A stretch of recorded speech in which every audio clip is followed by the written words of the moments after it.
My name is Mike Sullivan. I'm a former IRS agent. This is the third time I try to do this YouTube. I hope I can get it out. I took a glass of orange juice here, and like the pulp is right here. I live in Florida, so I get a lot of orange juice fresh.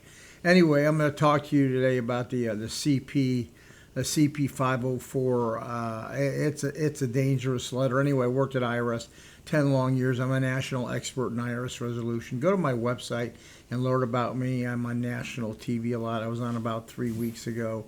So the CP504 comes after IRS has sent a series of other notices. The LT14, the CP501, the CP503. Now, you may not have got these letters, but this one usually comes certified, and basically what it's going to tell you, it's saying that they have not received your unpaid balance, and this is your notice of intent to levy. And what are they going to levy? Your bank account, seize your property, including state refunds. I used to do this for a living, so I know what I'm doing.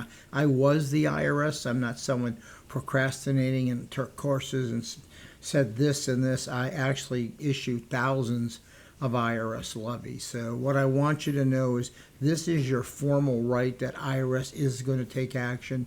They're required by your Bill of Rights to send you this letter. IRS is serious now. It's all hands on deck. You have got to start making a decision now how to deal with your tax debt. You are going to get another letter, an LT11 or a 1058, depending on where the case is, and then you can use your collection due process rights to kind of go ahead and appeal the amount or appeal whatever you need to. But, you know, right now you have to say, how am I going to deal with the debt? IRS usually is going to want a 433F financial statement. I just did a video today about the dangers of giving that IRS that financial statement. Here's what you have to do. No, IRS isn't going to collect this debt. And what they do, they use this financial statement to make a determination on how they're going to rectify your problem. At the end of the day, when this little financial statement, it's a 2-page financial statement, the 433F is given to IRS, what's going to happen? One of three things are going to happen. Your case is either going to go into currently non-collectible, it's going to be going to a payment plan, or you may be able to actually go ahead and consider doing an offer and compromise.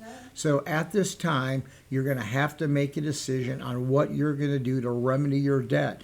IRS is going to want all tax returns filed. They're going to ask you if your estimate payments are made. So you have to be at a point in time that you say, I'm ready to call them to make a determination on this, or I better get some information, because when I give them that financial statement, what are they going to do with it, and what standards am I going to be held up to?